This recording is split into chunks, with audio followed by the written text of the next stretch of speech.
welcome back to another podcast episode of American Pylon. Your host here, Will Mehall, joined by my usual counterparts, James Thomas Fanning IV, Tyler Combs, our producer, David Grayson behind the tech, and once again, we are honored with the presence of Jonathan Mehall. Oh, yeah. The less successful and good-looking brother of myself. Also hosts a podcast. We're glad to have you back on the show, John. Glad to be back. Not really. Who has the better No Shave November going on here? Well, I guess it depends on. This how much has been more you going for value. months. So this that's isn't. not true. That's since May. Yeah. So is that. It's just that you shaved off everything else. No.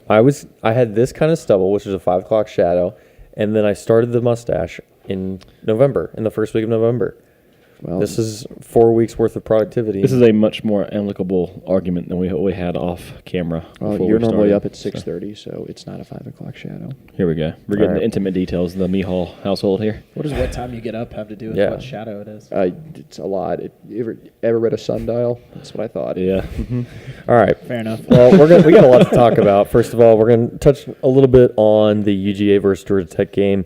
We're broadcasting a little bit later in the week than we normally would here on a Thursday evening.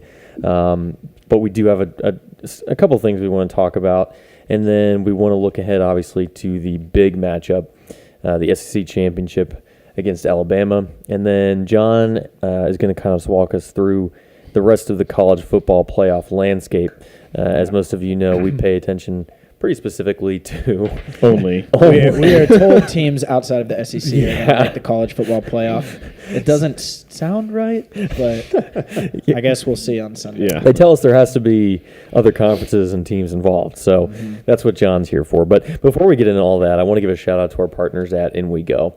We talked about them on this show before, but for just $30 a month, you guys can get unlimited access to events in and around the city. Now live in Phoenix, Denver, D.C., Atlanta, and St. Pete, Florida.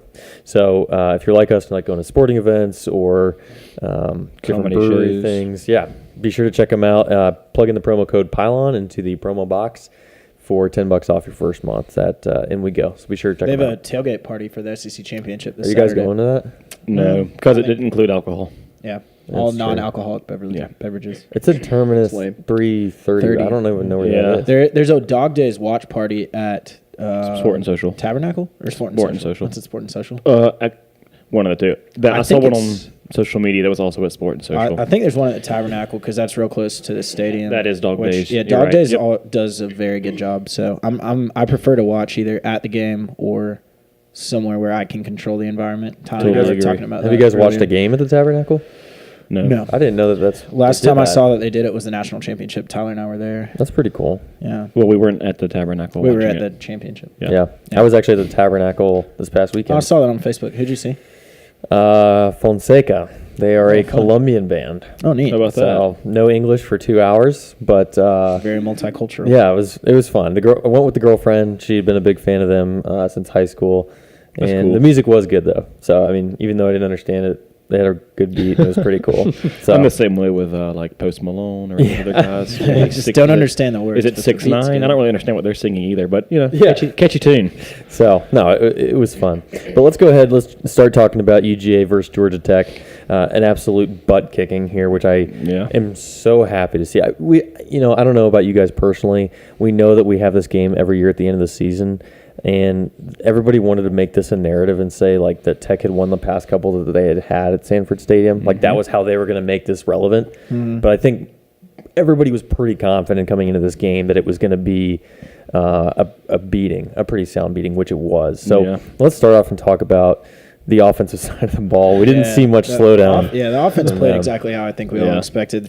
We can talk about the offense first because they look great. Where it feels like we're clicking on all cylinders. For me, it was the defense that surprised me how well we shut. Because that's the story of Tech is their defense is never particularly good. So you can score on them, but if you have a 3 and out or something like that, then they can get the ball and they're liable to hold it for 9 minutes and score a touchdown if you can't stop them. So I felt like our defense was the story of the game. But Tyler, do you have any big comments on the offense? Nothing too big. I guess Jake Fromm's game was just on again. I mean, three incompletions the whole game, and I mean, just big play with that coming out not right out of the gate, but when we got the ball, third or fourth possession deep ball to Miko on the first down play. That was just, you saw how aggressive we were. We could do what we wanted. You know, you saw Nada get involved. Everyone was scoring touchdowns. I think every running back got a touch. Well, not James Cook, but Elijah Holyfield and Swift did. It felt like most of the receivers were getting in on the action with 4 touchdown passes from Fromm. So, I mean, again, you know, I think it wasn't surprising. I think, again, to Jimmy's point, we've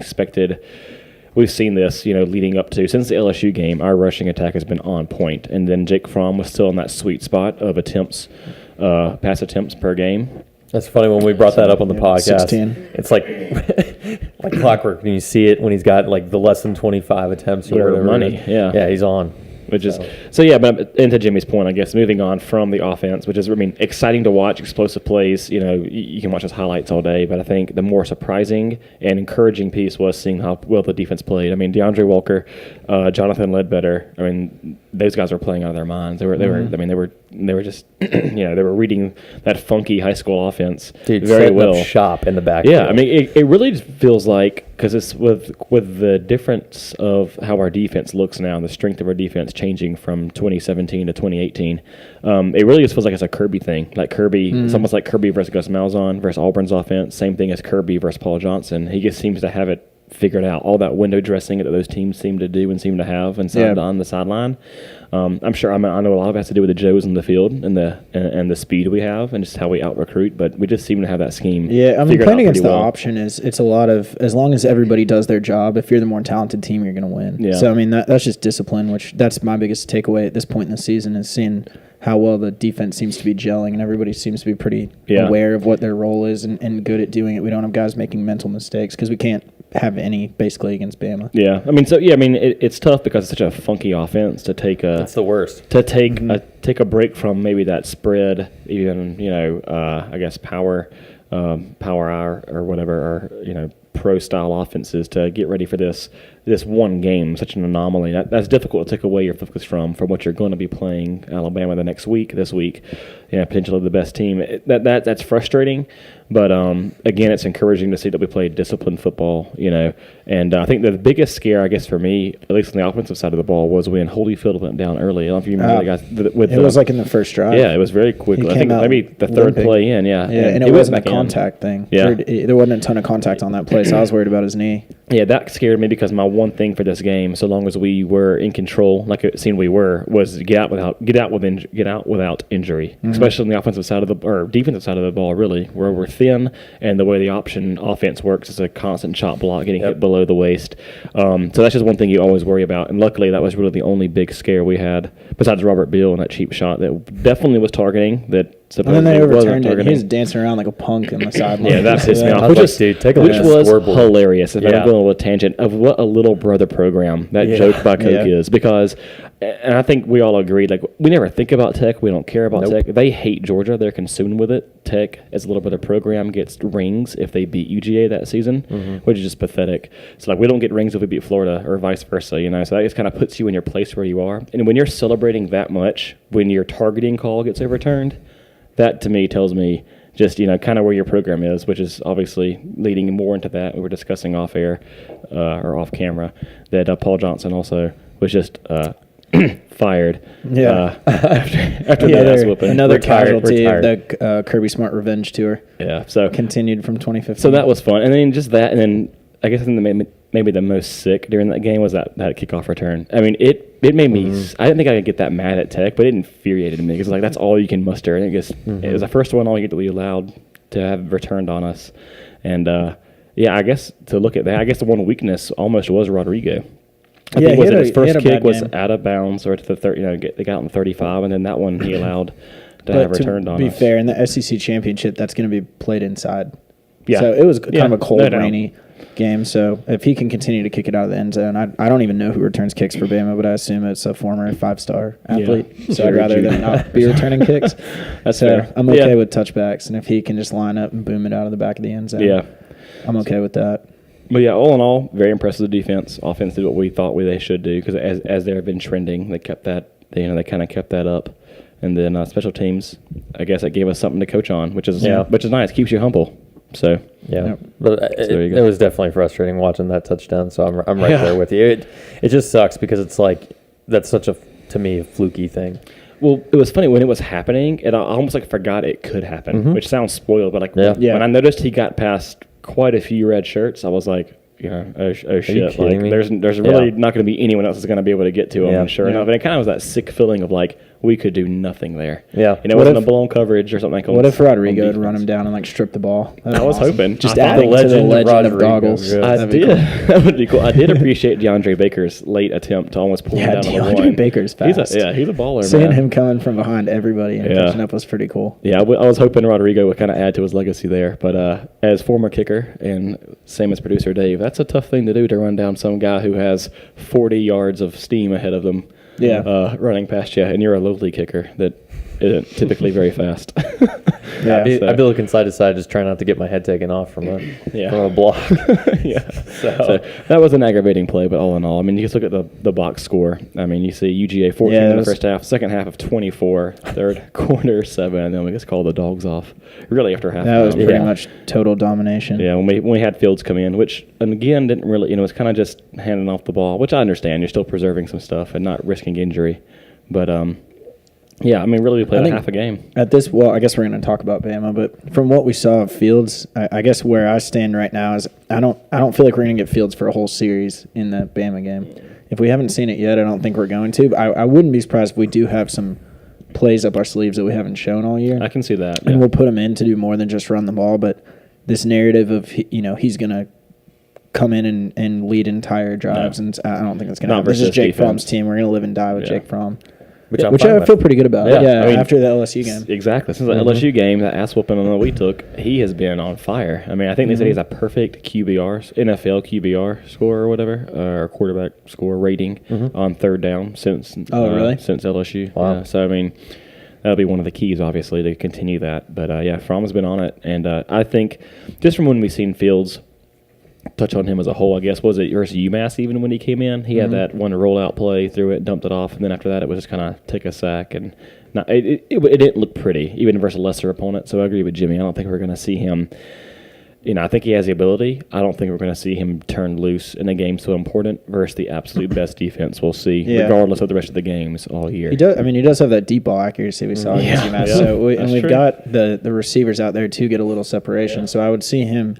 I mean, I would imagine Mecole would be his guy, or maybe even Tyler Simmons because he's so fast. But I mean, Jeremiah Holman's more of a he's like the red zone guy. Yeah, and I don't know. He's not gonna just like run right past everybody and catch a deep ball. So I think if Fields, does have a big play in the championship, it'll be one of those where he just rolls out, and if the deep ball's not there, just tuck it and run. But they're not gonna have him trying to read Saban blitz defenses and stuff like that. Totally agree.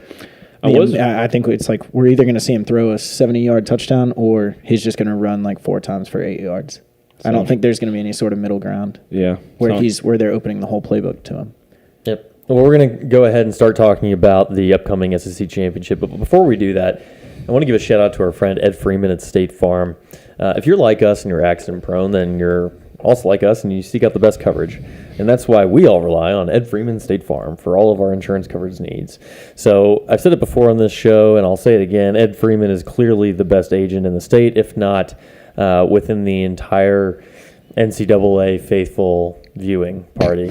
I'm running out of things to say that's better than the state. But if you've got a car, a life, a boat, or a home, be sure to check out Ed Freeman State Farm for all your insurance coverage needs. Ed's going to be at the game on Saturday. He will be there. Mm-hmm. He's staying here in our studio. Better tickets than weekend. Tyler and I will have if Yes. we manage to find tickets. Did he buy tickets to the bowl opportunity and no, he did not. He didn't like an RSVP for like you mean for possibly Sugar Bowl or possibly semifinal? He didn't do any of that. No. Tyler and I do have guaranteed face value tickets to the Cotton Bowl if we beat Bama and go to the and playoff. the flight Presented by shoein.com, another one. You guys of our already partners. got a flight for it? Yep. Mm-hmm. Wow. By Southwest, We're which committed. is also one of Apparently. our sponsors. Are you guys going even if No. somebody else's? I'm going to go watch Clemson Notre Dame. It's gonna be, That's right. Yeah, it's going to be a blast. So we got flights to that, and we also have flights to Sacramento to stay with Jimmy's, family for a minute, and then drive over to My San grandparents Francisco. live there. Shout out Nana. She's a listener. She watches on YouTube. Hey, Nana. Hopefully we'll see you. You're going to meet Tyler in about 5 weeks. Yeah. Fingers crossed. Confidence. But yeah, so we have that, and we have a hotel lined up too, I think, in Santa Clara, where the championship game's played. So if all that falls short, we can get out of it. But we're set up for success there. Wow, very exciting. Well, let's talk about what has to come before all of that, and that is this huge matchup. It's been a long time coming, right? I mean, I think that 11 months. We found ourselves, waiting to get back to this point to get another matchup against a team that we played extremely well last year. But let's talk about what needs to happen on the Dogs' side of the ball when it comes to this game and the things that they need to execute on to have a shot at beating Bama. Yeah, I mean, where do you start on that, right? That's a tough thing. I mean, I agree. I mean, I think as on the whole, I think Kirby, when he says that they have put it behind them, I think you have to mentally. I think, though, you still definitely have that as a chip on your shoulder. The players definitely have that in the back of their mind. They want to get back there. If they don't have that in their back of their mind, I'm not sure you want them as a player or on your team. As far as X's and O's and what to do, I mean, I think, obviously, it sounds simple. We have to keep the trend going with I think we've averaged 285 rushing yards a game each of the last 5 weeks since LSU, I believe, against some of the better defenses on our schedule. We have to continue that. Obviously, I think you have to grind it out to keep two off the field, but not just grind it out. So a little bit of it was an oxymoron, I guess, is we have to grind it out, but we also have to take the shots when we get them. We have to execute that big play when we get a chance. You don't want to get into a shootout, Alabama. I think we could. I don't think they have a choice. We might not, but I think the only thing that hasn't been done yet is to run the ball well. I think Bama will have, when they play us, they are going to play the best offensive line and the best pair of running backs they've seen all year. So that's huge. And I think we feel a lot better about not only how we look right now, which is only what we can control, but seeing teams like Mississippi State who didn't score a single point, or a team like Auburn who at least had some success running the ball, some success moving the ball, and knowing where we stand compared to that competition they played is a huge I don't want to say motivating, but that's a confidence booster. So I just think, again, we have to grind that out. I think it's a lot of side to side, a lot of bouncing the ball out, a lot of zone sweeps that we've had success with, just to prolong the play, milk as much clock, but then also set up a big play to get it when you can. I guess think if we have too many big plays, which I'll take scores all day long.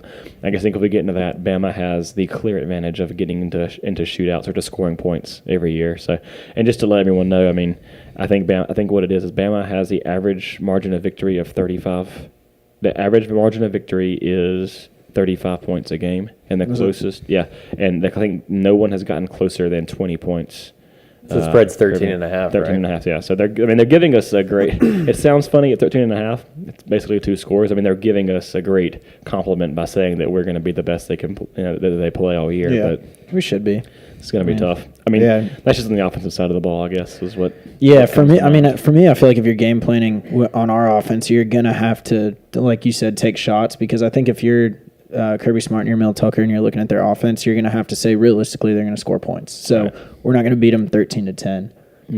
They're a very, very explosive offense, so I think we want to obviously limit explosive plays, which we've been really, really good at all year, to the point of frustration, to where we'll let people dink and dunk on us all day long, and then we kind of bow up in the red zone. So, I mean, I guess continue that. Don't let anything get behind us, because I think they were winning by 3 at halftime against Auburn. And then there was, I think and then Alabama scored like 4 touchdowns in 13 plays or some crazy. Do you know off the top of your head? I don't know off the top of my head, but I do know that. Did you watch that third quarter? The only reason Auburn was in that game was because of a couple of trick plays to start and a fake punt. That was the only saving grace for Auburn. But that was. But I mean, their defense was playing fairly well to have held Alabama to what they were at. I would imagine below their first half season average. Well, except for Citadel. You can't get out what the Citadel did. Yeah, we should just watch film of the Citadel. 10-10. It was 10-10, and weird. Most people will just chalk that up as to Alabama was not really excited to play the Citadel, and the Citadel was. The closest game that Alabama's had all year total, though, was against Mississippi State. That was 24-0. They scored on the first 2 possessions of their drive against Mississippi State, and then after that, State just pretty much said, okay, we're going to sell out and just go after Tua, and we're going to have him beat us. We're going to make him beat us.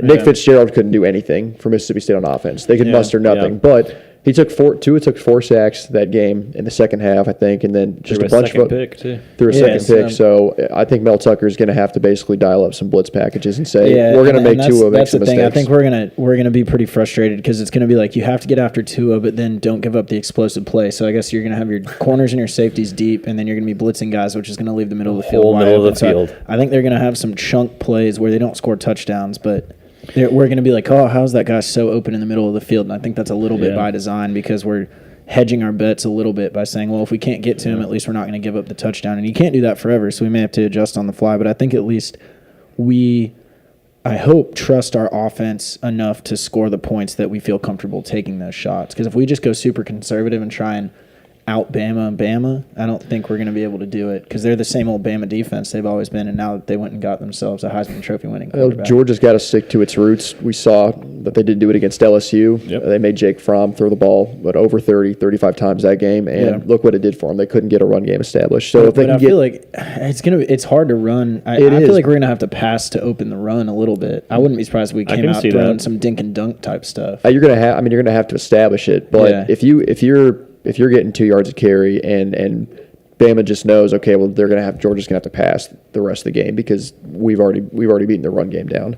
You've got to try and set up anything, some misdirection, some counter plays, some jet sweeps, just something to throw them off on offense. But I think it's going to come down to how well Georgia plays on defense. I think you can match up DeAndre Baker with any receiver on Alabama's offense. I mean, he's a Jim Thorpe finalist. Yeah, he's in third place currently. So go vote. Yeah, they got that guy from Notre Dame who's Julian Love, and then Greedy Williams from LSU. I've known his name all year, but I didn't know the Notre Dame guy's name. Julian Love's had a great year, and those, I mean, that's a toss up. I mean, DeAndre Baker's played. I voted for him today. So well. I don't know if that matters. I voted for him as well. No one's voted for Greedy Williams. I don't know how much fan vote goes into it. I tried to vote again. I don't think much goes into it. It's more of like, man, let's get some clicks on our page. That's really what that's about. Yeah, it's probably like a totally unrelated poll.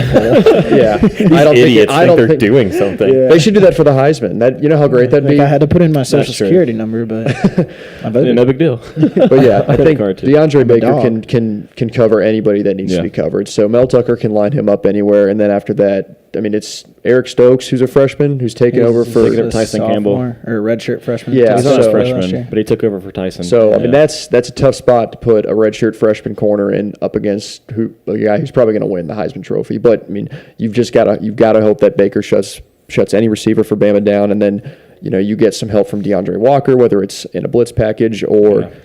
Just covering in the middle of the field. So yeah, I agree with all that, but I still think if you're being real in the coaches' offices, you're saying Bama's going to score 38, even if we play our perfect game there. So we need to score 39. If you hold Bama to 38, I mean that's I know, and that's a good day. That's a great day. So the biggest thing would be like how are we going to score 39 points? Yeah, I mean I don't see. I don't know. That's tough. I know how. It's a lot to. So it's a lot for predictions. It's a lot to go over there. I mean, I think back to the Mississippi State thing. You have to go back to that defense. That defense. That's a heroic effort, considering that Nick Fitzgerald could not move the ball at all. They had almost no success, at least offensively, and they were still able to prevent them from only scoring 10 more points the rest of the game after their first 2 drives. So that is at least a blueprint for success, whereas we have much more quality talent and coaches on our sideline. Mm-hmm. So that's huge, not to mention that we have 50-50 as far as it being in the stadium. I think, back to John's point, even if we are butting our heads up against a wall of getting 2.5 yards of carry, we still have the ability to grind them down more than any other team has. I'm not saying we're going to go out there and gash them in the run game, but we have the ability to certainly wear them down more than any other team has. Yes, they're deep. Yes, we are as well. We have a stable of running backs. They do as well. They don't go up against each other. But I guess we definitely, even though we might be hitting a wall that first half, just like they did last year versus us in the big one, you can still, it can still wear on a defense. You can still take them down. And we're going to have to. Even if it's almost being too stubborn, it's sticking to our roots, like you said. It's not getting out of that. Even if it feels like we're not getting much, keeping that defense on the field is huge, because of it fatigues their defense. But then to that point, like Jimmy said, if they're going to score their points and our defense is just almost held helpless to like every other defense to us played against, the only other counter to that is to keep that offense, even if it's to milk that play clock, 45 seconds every single play, and run that thing sideline to sideline and take just almost a minute off every play.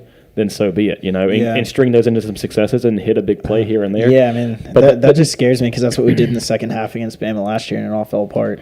I mean, we went super conservative. And okay, then let's flip the script. We do that in the first half, kind of like what they did, not much movement, and then we turn it on. Not saying release Justin Fields, but we have to do something different, and we certainly have the athletes to do it. I don't want to play scared. I definitely want Fromm to be in his element where he's not asked to do too much. I think, again, that just comes down to having early success in the run game, which I think we can have. Maybe not consistently. I think there's going to be times we're going to stall and we're going to be frustrated, and there's definitely put on the defense to kind of keep them in check and give us a chance. But as long as we can keep Fromm in that third and manageable, I mean, the kid's been hot. I mean, a perfect QBR rating on third down for 5 weeks. So that's pretty do you good. think they haven't played a quarterback like that yet. So that's Swift or Holifield's the more important back for this game? Swift. I say Swift. I mean, Swift. He's a Swift's hot that hand. home run threat. That's the thing. You got to get those. You got to get those home runs against Bama because they're very efficient on defense. Yeah, I think Holyfield. I mean, they are both very good at sucking players into the middle and bouncing out. I guess Swift has that extra gear to really. I mean, we saw it last year versus Auburn. I mean, I can't remember quite his impact last year in the game. I mean, it was really just Sony in the national championship. Yeah, it was Sony. Yeah, they didn't give him too much to do. And Holyfield's that. I mean, he's the battering ram. Not to say he has great lateral moves, but they're not Nick or Sony. But Holyfield's gonna be that guy that has to hammer it in, which doesn't feel like he can do versus Bama. But that's gonna be the guy you almost have to grind it out with, and then bring Swift into. And Swift's a great receiving back too, out of the backfield. I hope to, just because of our red zone struggles the last several weeks, like we said in a previous podcast, I'm hoping that we've been kind of building film where we've had a bunch of red zone plays where we couldn't quite punch it in, and I think we felt good enough that we were going to win that game with a field goal or a touchdown. That maybe we just were running, between the tackles and establishing a tendency, and maybe we'll go away from it against Bama. So we get down. So it's going like a wildcat. Let's do a hypothetical real quick then. Situational. If we accept the ball, we drive down the field, get to the 3, get stuffed, 4th down. What are you doing? Oh, you're taking points. Yeah, I think you got to take points. I think to start the game, you probably got to take points. I back to the LSU game. I'm just going to say, I'm so scorned by LSU. I want to go for it to be aggressive. But fake field goal, Rodrigo. To have a drive like that and to come away with nothing is just that sets almost the tone for the game, and it's such a killer. Yeah. But you have to think, there's definitely going to be a moment in the game where if we want to keep it a fourth quarter game, obviously it's probably every football game, but especially versus this team, we're going to have some more than difficult, decisions on 4th down, 4th and shorts. That's why keeping that 30 manageable is going to be absolutely huge. That 1st and 2nd down is honestly bigger than 3rd down. I guess in this game it feels like, because you got to win. You got to win 1st down, because if you get in 3rd and obvious situations, and they have the guys that they can pass rush from the interior too, so they can manufacture pressure with 4 guys. Which is staggering. And when they're dropping 7, that's hard to throw on 3rd and 7 against. They lead the country in sacks. You know how many sacks they have on the season? Probably like 89. 40. Okay, well, I was still huge. That's 40 sacks. I was close. So I think they're first in sacks, and then they're first in 3rd down conversion rate. When you look at their S&P statistics, it's disgusting. Yeah, it's insane. And then I heard a good point actually on the radio in a local Atlanta station. They were saying that if you even think about it, I think overall defense are ranked 15th. But if you think about it, that starting defense has probably played half a game, 3/4 of a game for 8 or 9 of their games anyway. Well, they're top 5 in everything that has to do with efficiency, which is like limiting yards per play, getting you off the field. Yeah. The thing that drags them down is they do give up explosive plays. So that's where I was saying that I think we need to pass to open up the run a little bit, because their bread and butter is holding you to 2.4 yards per carry and making you punt on 4th and 2. Yeah. So we're going to have some big chunk plays, whether it's DeAndre Swift bouncing one outside, or whether it's a screen to Mecole Hardman, or whether it's a deep ball to Jeremiah Hallman. Yeah. That's the only way that you have a chance of beating him. Well, I think we can certainly do all of that. I think the biggest part that hinges on is protecting Fromm, which may sound like, no crap. If any of the tackles get hurt, that could be bad news. We don't really have backup tackles. True. Yeah, I mean, our guards have played well. Trey Hill, true freshman, is going to start in this game. It seems like I think Ben Cleveland's going to get the nod. If he has to, I'm sure we can figure it out. Do you think he would come in, or do you think Sawyer would come in and move? It's just insane that we could possibly. Cade Mays is a true freshman there. He got injured. And now Trey Hill, a true freshman, is coming in, and then potentially Jamar Sawyer, and Trey Hill is also the second-string center. Yeah. If Galliard gets hurt. It can get funny. It can get dicey, but we don't really have I think our second tackle would be DeMarcus Hayes. You'd probably have to bring in Baker. And Baker's hurt. Is he hurt? That's right. Yeah, Baker's doubtful for the game. I have no idea. If not, Rodrigo. out. Rodrigo. Justin Fields. Who knows? It's his moment to shine. Put him at left tackle. But but I just think giving Fromm time is going to be such a large variable, I think. Because if we don't give him a chance to throw, I think he can. I think the kid is very efficient. I think we have the weapons outside that we can make it happen. Mm-hmm. If our offensive line cannot stand up, it was going to be by far the best defensive line we played. If we can't even get that started, it's over. It almost Fromm doesn't have a chance. And I think when your offensive line is having a hard time blocking the defensive line, the thing you do is you keep your running back in to block, but then that takes away your hot rate. Yeah. So what you really have to hope is that wide receivers are getting open and that Fromm's being able to, not have to check down, because if you keep somebody in the pass block, then you don't have a check down. And going back to that piece about Bama going to the middle of the field by us playing press coverage or maybe a little bit deeper on the boundary and having them milk, kind of nickel and dime us over the middle. I didn't realize their tight end. I was looking that up today. He has 36 receptions for 670 yards and 8 touchdowns. I mean, he's Irv Smith. Yeah, he's had a hell of a year himself. Every single one of the receivers is averaging over 17 yards a catch, and they all have starters, and they all have 5 touchdowns at least each. And was it Jerry Jeudy has 1,000 yards already? Yeah, true freshman. Really? Our next closest player was Meikle at 591. So cool. Just shows Georgia's commitment to the run. Yeah, nothing to frown upon. But yes, to that point, I think it was Swift and Holyfield total are 104 yards away from having 2,000 yards, and 1,000 apiece. Okay, so it's not very much. I think we can get there in this game. Which, who cares about stats? I just want to win the thing. But to John's point, you definitely can see in the numbers whose commitment is where. If they're more balanced, they have that. But how about this? If you want to feel good, Georgia, heading into this, we are definitely trending right now. We're getting hot. You're seeing how much we have improved this season, and everything seems to be clicking, which is huge. And then also, outside of the X's and O's, if you want kind of a feel good thing to rely, put your hat on, maybe is thinking back to last year's national championship game. There were definitely some unknown heroes that stepped up onto the scene that performed. Tyler Simmons was on sides. He was absolutely on side. Riley Ridley came on after being almost non-existent the entire year. Mm-hmm. Meikle, true freshman, has 2 touchdowns. He was a sophomore 70-yard bomb. He just came. He had a problem with drops early in the year. Came on in that game. Yeah. Tua, obviously, we know what Tua looked like. So there were just these players that came on that maybe weren't as well known, or maybe had their fingerprint on the season last year. That happens in these games. It just seemed. The cream kind of rises, and that's when guys step up. So look for guys like Adam Anderson, maybe not Quay Walker, Channing Tindall. These guys, these athletic linebackers that you've seen get into the rotation early on defense. They can maybe contain such an athletic quarterback or just athletes on the field, such as their tight ends and their running backs. This is kind of that game where you're going to see those guys, really come on and just play wild and just let their athleticism take over. Maybe not get caught up in the X's and O's and just let them have it. That'd be fun to see. So the thing that makes me feel better, makes me have hope, I guess, is I feel like Alabama's been such a machine. They've just been playing it near 100% the entire season, whereas I don't feel like we've played our best game yet. So we don't truly know what our ceiling is. I think Alabama is such a machine at this point. They're close to their ceiling, and maybe their ceiling is maybe higher than anyone else's ceiling, so it's not going to matter if we play our best game. But we really don't know what our best game looks like. That's fair. So maybe it's good enough to beat them. I don't know. Also, what is it? Maybe we'll see. But what does it look like? So just as much as for us, if we face opposition, if you're not used to winning different ways, they're human too. What does it look like if they face a little bit of opposition and they're not used to? Now, I think they're talented and they can certainly handle it. But what if they start to get a little, crap? We're playing the Citadel all over again. Bench Tua and put Hurts in. How do they respond? How do they look? If they're, I guess mentally, not the coach, not Saban. I know he'll be okay, but how do their players respond by getting hit in the mouth by an equally or very closely talented team on the road? And in college football, it's really hard because there's a bunch of 18 to 22-year-old kids, so it's really hard to go an entire season and be so disciplined that you don't have that one game where you're just like, what the hell was that? And for Notre Dame, it was probably the Vanderbilt game. And for us, it was the LSU game. Probably more so the Ball State game. Ball State? Ball State? You guys almost lost to Ball State. Not Boston College? Okay. Well, anyway. What was the score of that game? 19-14, I think. There you go. See, and so even the better teams in college football have those games that they barely squeak out, and Bama hasn't had one yet. So I mean, maybe 24-0 Mississippi State. Yeah, I don't know. So maybe it's this week, maybe it's not. But I feel like I don't feel like they're just this impenetrable.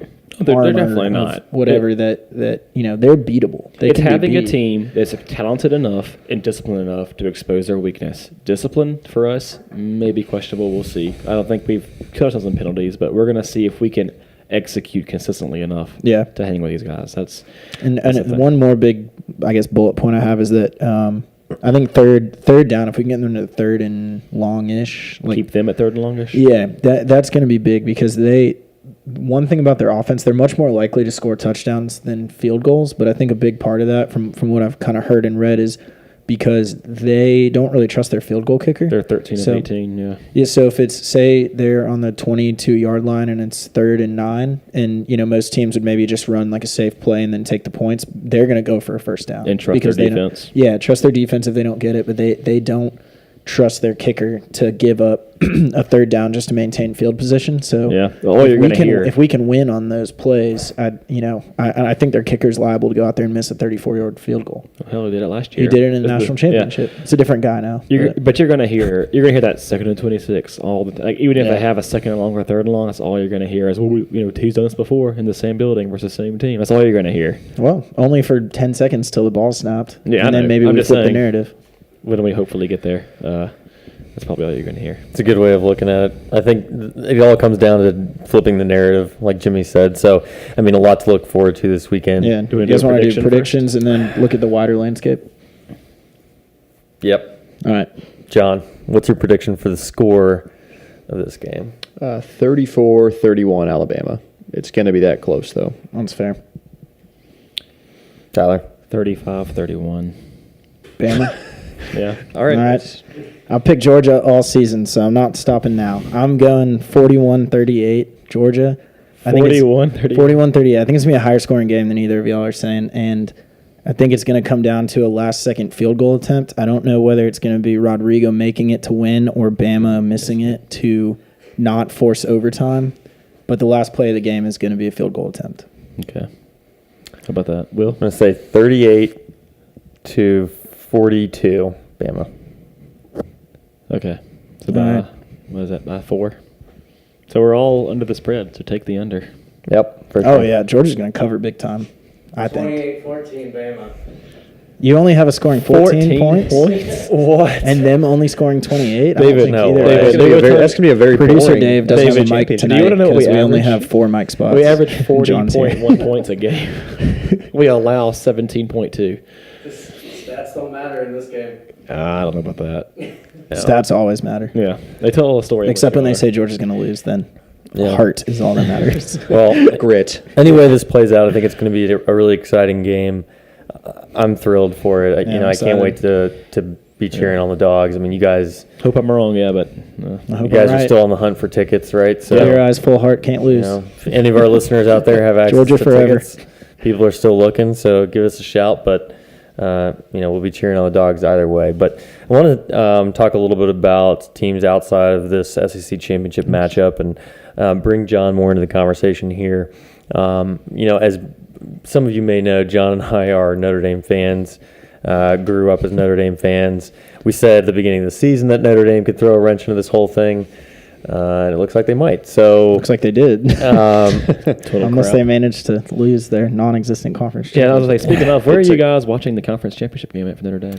So on my couch. Okay. So John, what are your thoughts? I've literally seen so many posts on Facebook and Twitter about how Notre Dame doesn't even deserve to be doing this because they don't play a conference championship. This will be a good discussion. So I want to hear your thoughts because this is obviously the kind of narrative that we hear. But the first and foremost thing is that the committee has already shown that conference championship game isn't a necessity to be considered. We saw it with Ohio State. We saw it with 2017 Alabama, who, yes, was still probably the best team in the country, regardless of its loss. But to even emphasize it further, they didn't win their division. So you throw that in there, and then I understand what conference it is we're talking about. It's the SEC. So they played in probably the toughest conference division in all of the country last year, and they didn't win it. I understand that. But so number one, the committee hasn't shown that it's a complete necessity to win a conference championship. Number two, when you kind of combine the strength of schedule, the strength of record, what's on the resume, and again, just kind of the dominoes that fall in front. It's the same thing that happened in 2012. We all saw the weekend where Oregon went down to Stanford. We saw Kansas State went down when Bill Snyder, for the first time in 80 years, Baylor had a good, had a good football team. And Notre Dame was like number 4 or 5 at that point, and then they vaulted all the way up. So the dominoes fall, and unlike UCF, who that's the other biggest patron of, and I guess entitled team and fan base out there. And credit to them, they've 2017 national champions. They've won their 24, 26 straight games, whatever it is, but their resume doesn't add up to those wins. There's not as much quality. So you can't factor in that part of the resume, and it throws a wrench in their hopes for getting in. But Notre Dame, regardless of not having a conference championship, it plays 12 FBS opponents every year. I've heard on the podcast the Ball State University. The Ball State University. That's correct. They're Division I. That game was like so was UMass, but okay. That game was 24 to 17, by the way, 24 to 16. So it wasn't even that close. I understand. Weird flex, but okay. Weird flex. I understand what playing an FCS team means. It means that program gets money to get its program together, to build facilities, to pay for travel, and all that. But yeah, Notre Dame hates poor people. We do. We're Catholic. Put that on the record. Catholics don't ever stand up. God loves us. Hundreds of thousands of dollars more in tuition. That's right. He loves the rest of those people. So do you think if the if the BCS was still standing, Notre Dame would find a way to squeak in there over Clemson just for the sake of money and fan bases and such? Well, I think that Notre Dame would still. Oh well, the BCS. So Notre Dame's sitting at number 3. That's a good point. So Notre Dame's sitting at number 3. No, I don't think so. I mean, the rankings. More game then. Yeah, the rankings. 2 undefeated teams in Power 5 conferences. It's a numbers thing. The rankings are where they are. So if Clemson were to handily win their conference championship for the ACC, there's no way the committee would say, okay, well, that's great and all Clemson, but Notre Dame looked pretty good in South Bend that weekend too, doing nothing. Yeah. If the BCS was around, that wouldn't be possible. I couldn't see it happening, but. We've got a lot of other scenarios that are going on, though. Mm-hmm. Yeah, it's fun to talk. Let's talk different scenarios. So the previous weekend we had. Get your mic in front of you. There you go. Speaking of the mic, Billy. So previous Barstool reference. Previous weekend we had a lot of crazy things happen. We had Michigan get pummeled by Ohio State. We had Oklahoma eke out a win over West Virginia, and then not as big of an impact. We had Washington State lose to Washington. Awesome. That game was incredible. Snow games are the best. And Robert Smith sang the Mr. Plow song from The Simpsons. That was also pretty cool. You can find it on Twitter. We also had a 7 overtime LSU A&M. That was fun. It didn't affect any of this. It didn't affect any of this, but it was fun to watch. That was amazing. 17 and Jimbo Fisher's nephew punched a guy with I think that's being disputed now. Wait, is it? What? So the story was that Jimbo Fisher's nephew punched an assistant of LSU in the chest, and the guy had a pacemaker. That's allegedly. And he messed up the pacemaker. Take the Tallahassee out of the Fisher. But I think there's been what some happened to the guy with videos. the pacemaker? He's fine. He just was trying to. There's been some videos that have come out since then. You can go on Reddit and see like some gift threads, and it's more like that guy kind of ran Fisher down, and then Fisher shoved him away. Whereas the story he told ESPN the next day over the phone was Fisher ran him down and punched him in the chest. I didn't necessarily believe that. I just saw that was like. All right, I guess nepotism, man. Apparently, that's all good. The thing that started it all was Damian Craig being a punk. Really? And yeah, he's an LSU staffer now, and he was running around. He's on LSU staff still? That's weird. Talking smack to all the A&M people. I think I have that right. I may have the teams reversed, but I know it's Damian Craig's fault. Yeah, how about that? And where did he play his college football? At Auburn. Common thread. Okay, not going to comment on that. I rest my case. Jimbo Fisher also coached at Auburn. So... Scenarios. Is there any way Alabama does not make the playoff? If we're going by past performances of the committee, no. How many points would we have to beat them by for them to? Probably 14. Probably no. I mean, you think 10? It'd have to be. I don't think so. I think it'd have to be like well, Alabama didn't show up. Georgia beat them by 28 points. Where has this been all year? They can't survive a 21-point loss if Oklahoma stomps Texas. You think?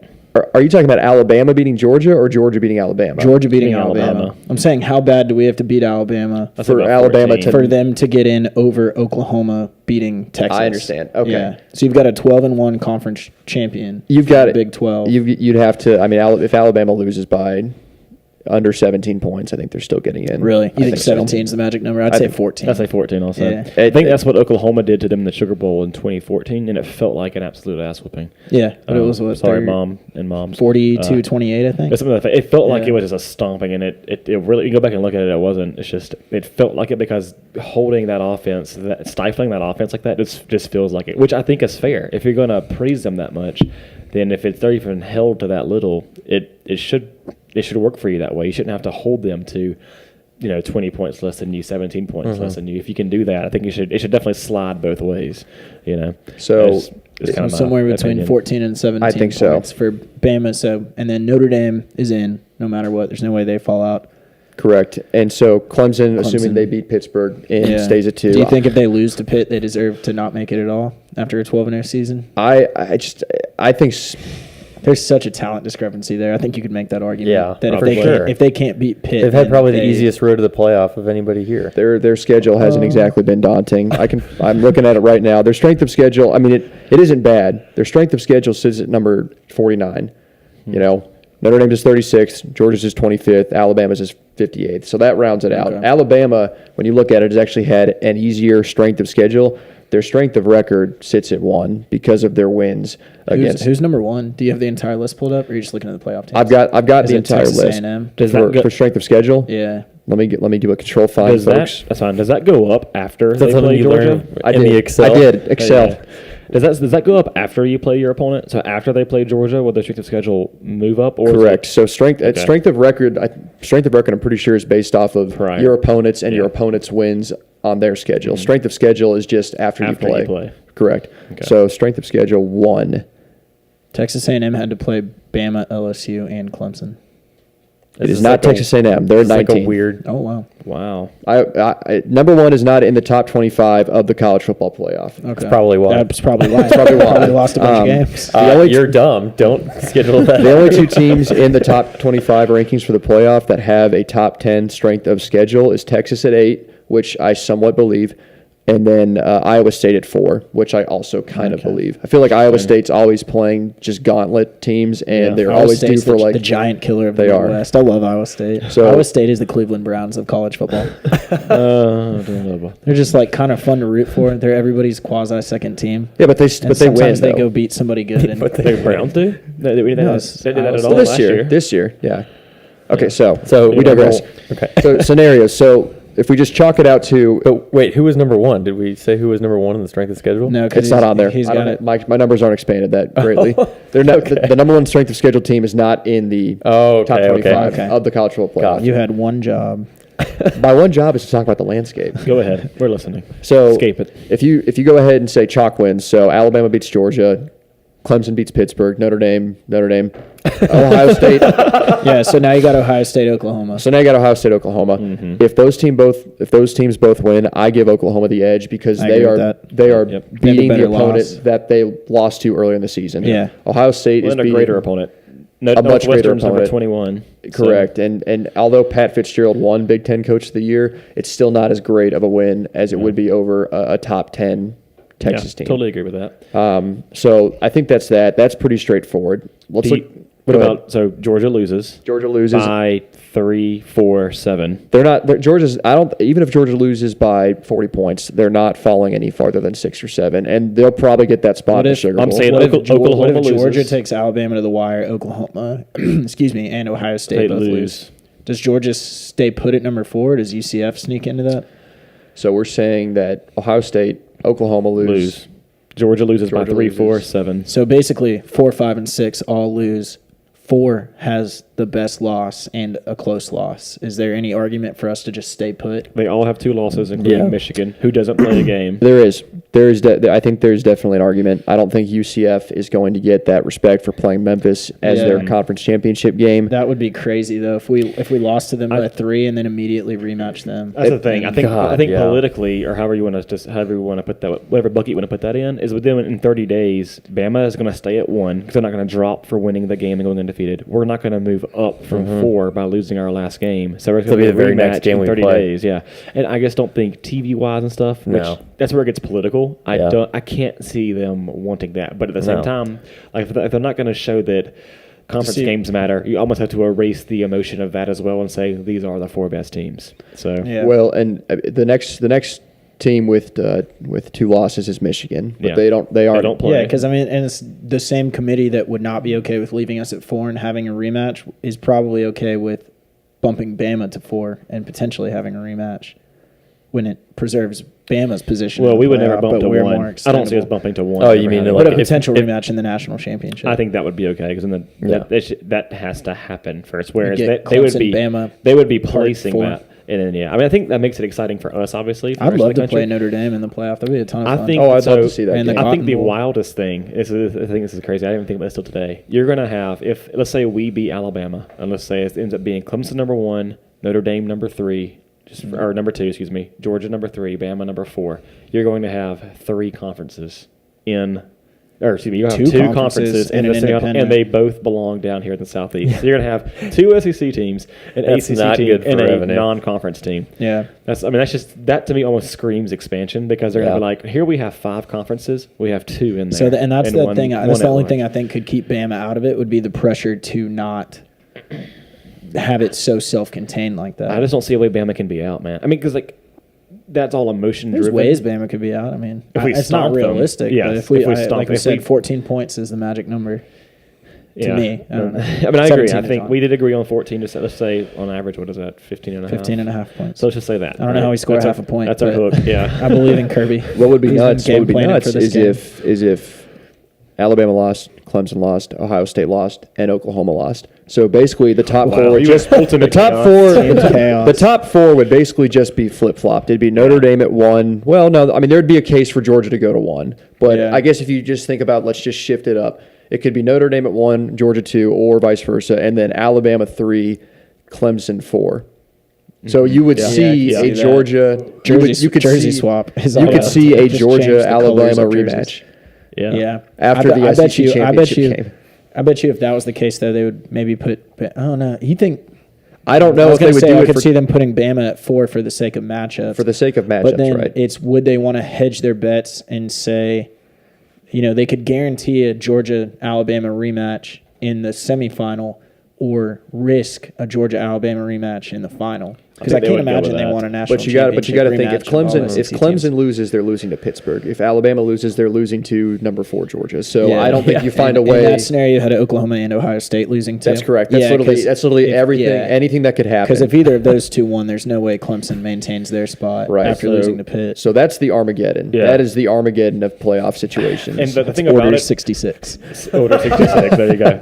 Execute order. A lot of awesome references. Everything just falls apart. So to your point, though, I mean, we're gonna halfway know what we need to accomplish because the Big 12 championships at 12 is at noon. We play at 4, and then ACC and Big 10 are both at 8 p.m.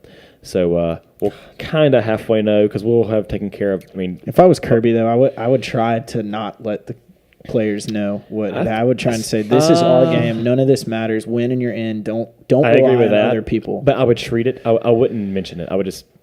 Let them, if they want to watch, you have to win this game anyway. We've had to win every game since LSU on out. It's the same game. If you let the kids watch football, maybe they can check on their phone. I can't imagine that.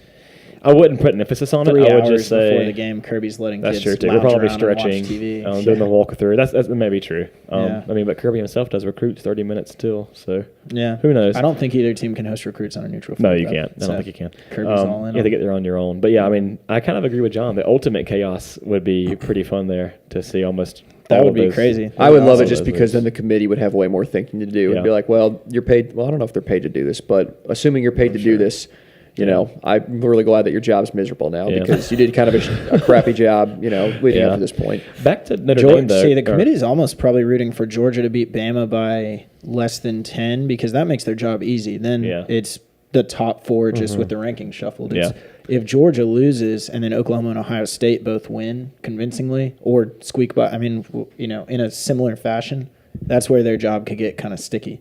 Yeah, I hope they leave Ohio State out again because I think it's funny when they leave out of stuff. But if we have a little bit of time to touch on Notre Dame again, I thought Desmond Howard is it Desmond Howard? Yeah, for ESPN in college. The guy who doesn't know what he's talking about. He did. Yeah. Well, he was fun. He made a great case for Michigan until they just got absolutely embarrassed and didn't make it. Of course, he would make a case for Michigan. What do you know? Shocker. But I thought he did make a good point for Notre Dame when he said that. Granted, conference championships don't seem to matter as much to the committee. Which I hate because it does kind of cheapen, and now it's not so much of a necessity to win your conference championship, so long as you take care of enough teams. That cheapens it, which I hate. I'm okay with cheapening the bowl games because the playoffs is where it matter. I'm okay with that. But now you have, a couple of contenders here where the game almost doesn't matter. And I think he made a good point because he was saying that was the one variable, or that was the one piece that Notre Dame didn't have. You could always compare, Clemson played this game close, or Notre Dame played this game close to Vanderbilt, but Georgia got stomped by LSU. You could always point to someone's weakness or closest game because everybody has those. But there was one thing that one team in the top 4 didn't have, and it was that 13th game. And I was like, that is kind of true. That bothers me that they're not. I think they're still a talented team and they can deserve to be up there.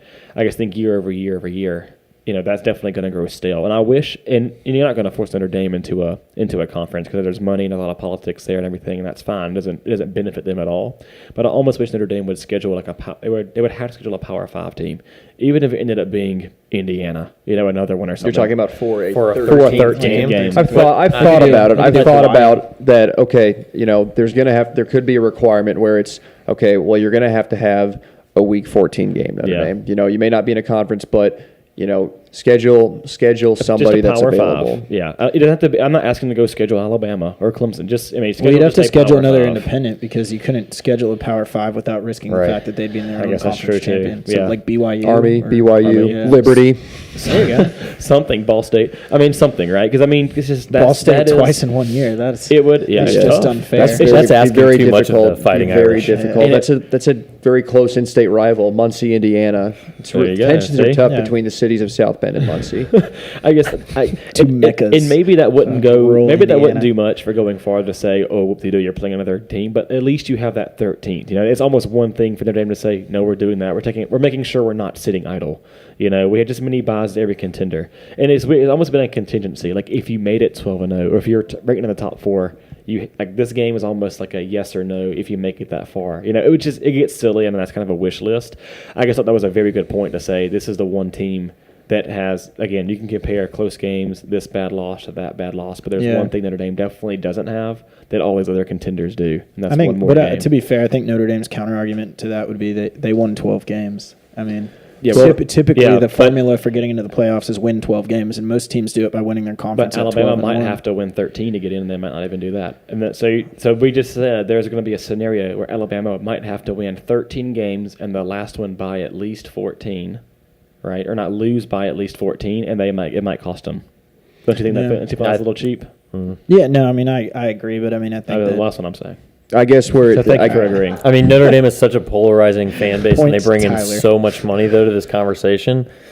I don't think that anybody else is complaining, at least on the administrative side of NCAA football. Well, I think that's why we want to get away from the BCS part of it, because it almost felt political, whereas this should just be the straight best 4 teams. But you can argue in this case it is, but that's what I'm saying is Bama, you can say, is the best team. But again, if they lose by more than 14 in this, they won just as many games as Notre Dame, but because they didn't win that last one by some arbitrary number we listed, it's out, regardless of the money they may bring or whatever. But if I'm Notre Dame, why would I do any of that? Well, I agree. I think the committee, Notre Dame is never going to join. I'm not saying it's on Notre Dame. The committee almost needs to enforce it to say, here's where we draw the line, to say we're going to give Notre Dame almost a benefit to say, here's your chance to put yourself to to put it to bed and say no one can hold it over you. It's just kind of my Notre Dame's gonna be like, we're good. Well, but then where does it stop there? Yeah. Because but after 5, 10 plus years, it's eventually. And I'm not saying that this would be your opinion, but that eventually that's still not going to be good enough, and there's still going to be cries for a championship game. And then 8 teams, and then 10. Right. It's just a discussion to be had. I just think that's one thing that unfortunately still hangs in Notre Dame's.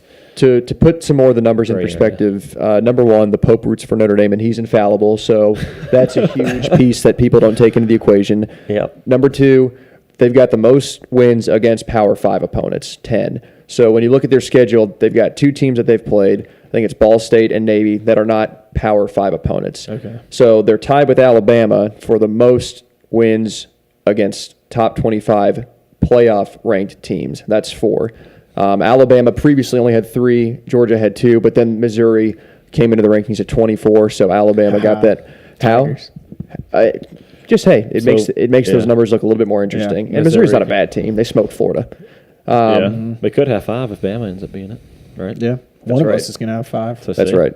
So you look at that again, a decent strength of schedule, and you look at it. I mean, Alabama is at 58th, but they've beat every team by 35 points, so that doesn't really factor into it. Their strength of record is really based on beating teams like Syracuse, who went 9-3 and went toe-to-toe with Clemson, Northwestern, who kind of ran a somewhat difficult schedule, and they're going to go play for a Big Ten championship. They've played 2 teams that are playing for conference championships. They're not great teams, but they've still done enough to go to their respective conferences championships, Pittsburgh and Northwestern. So Notre Dame has those common opponent wins, just like Clemson and an Ohio State would. So that's, again, where you factor in, so common opponents. I'm okay with the way it's set up this year. The problem I would have, or maybe will have one day if it ever happens, is if an 11-1 Notre Dame gets in over a 12-1 conference champion. I think that's they both finish the season 11-1. Then that team goes on to win their conference while Notre Dame sits idle, and Notre Dame still gets in. Did you see that being a possibility? If it's a small market team, that was Bama last year. Well, in 2015, Notre Dame. Well, no, I'm saying if Notre Dame got in, if it was over. Say Georgia went in at 11-1, won the SEC, then got ranked number 5, Notre Dame at 11-1 got that 4th spot. I don't know that you could. I would write a letter. No, I don't think that. I don't think Notre Dame would consider that. The only way that they would end up getting in is if 2 or 3 conference championship teams that were playing in that week 14 lost. So if Notre Dame was ranked 4th or 5th or 6th, and then a Clemson, an Ohio State, and an Oklahoma lost, then Notre Dame slides in, obviously. But we saw it in 2015 when Notre Dame's only loss in the beginning of the year was to Clemson, a really good Clemson team. I think Notre Dame was as close as 5 in the first playoff rankings because they ran a pretty decent schedule, and so then it became, okay, so what happens if Notre Dame stays at 5?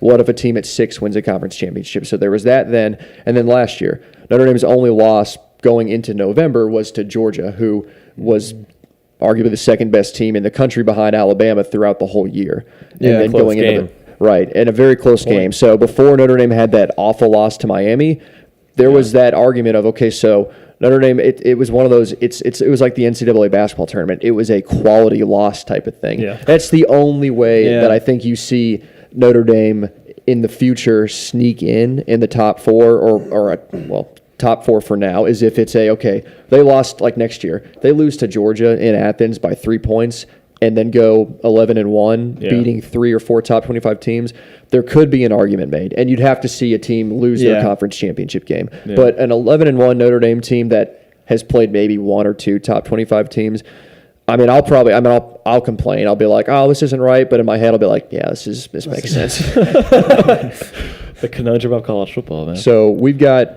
a crazy weekend coming up. Yeah. It'll all be settled. This is all hypothetical. Oh no, but it's great to talk about. Even though there's fun. There's a finite amount of time to talk about it till the point is moo. So we've got, to rattle off, we've got Oklahoma, Texas at noon. We've got Alabama, Georgia at 4. Clemson and Pittsburgh at 8. And Ohio State, Northwestern at 8. At 8 as well. So I don't know when there's UCF it's going to be a hell of a weekend. I know. An unnamed alumnus of Northwestern that is paying any current student that wants to go to the Big Ten championship. He will buy their ticket. That's good and for 45% of the student body is going. Good for them. That's only like it's like 4,000. That's like 3,000 people. It's a small school, but still, it's a great More gesture. coins than I got. That's pretty cool. I don't know why 100% is not going. Yeah. This is Northwestern. I guess. Isn't it in Chicago? It's during or finals. something? Northwestern's in Chicago, but the game is in Indianapolis. I almost said no. It's in Illinois.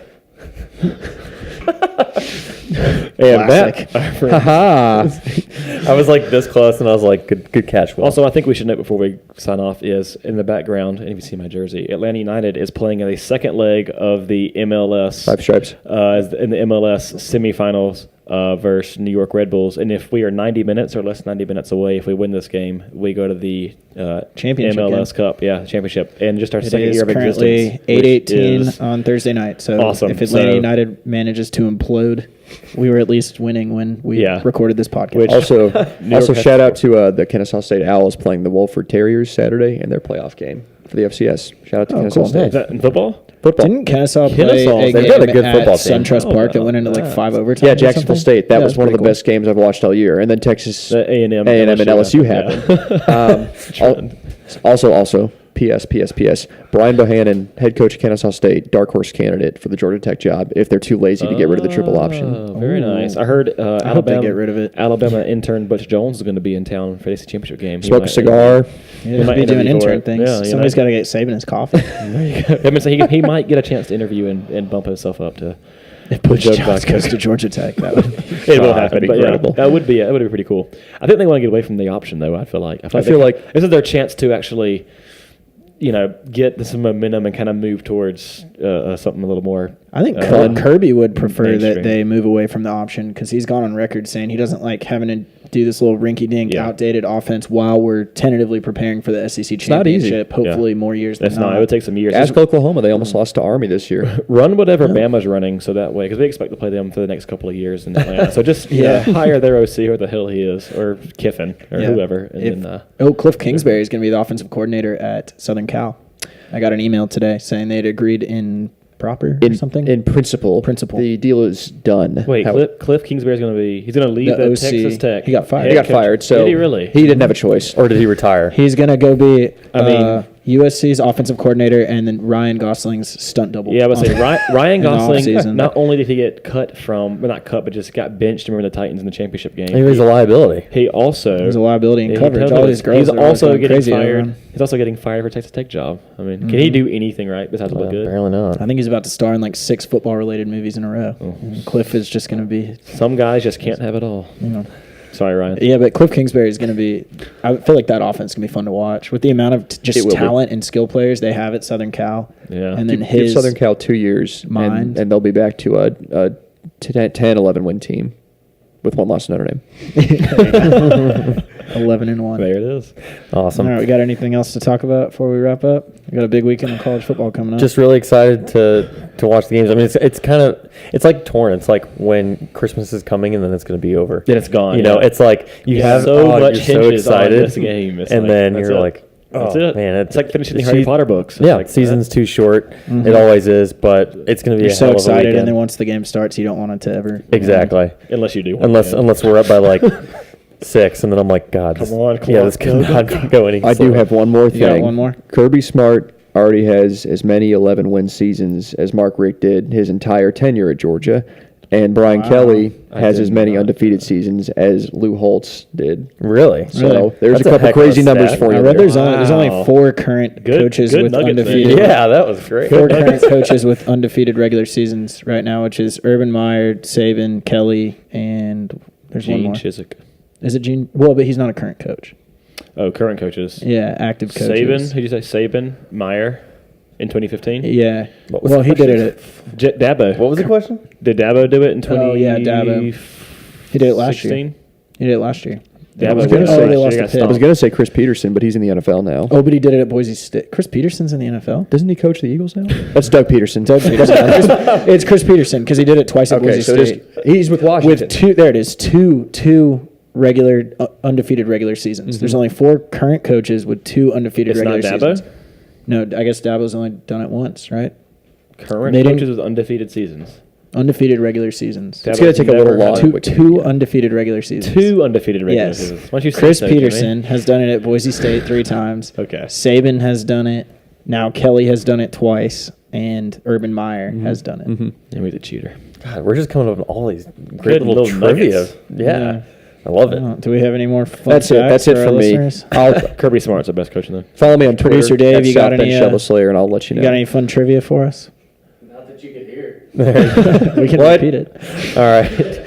Well, that's going to pretty much wrap it up for us here on American Pylon. We want to say thank you again to John for joining us. It's always a pleasure. I'm sure we'll have you on again here real soon. But from all of us here to all of you out there, be sure to like, subscribe, and share. You can find us on iTunes, Spotify, and YouTube. Be sure to be tuning in to all these great games and cheering on the Dogs. So from all of us, all of you, go Dogs. Go Dogs. Beat Bama.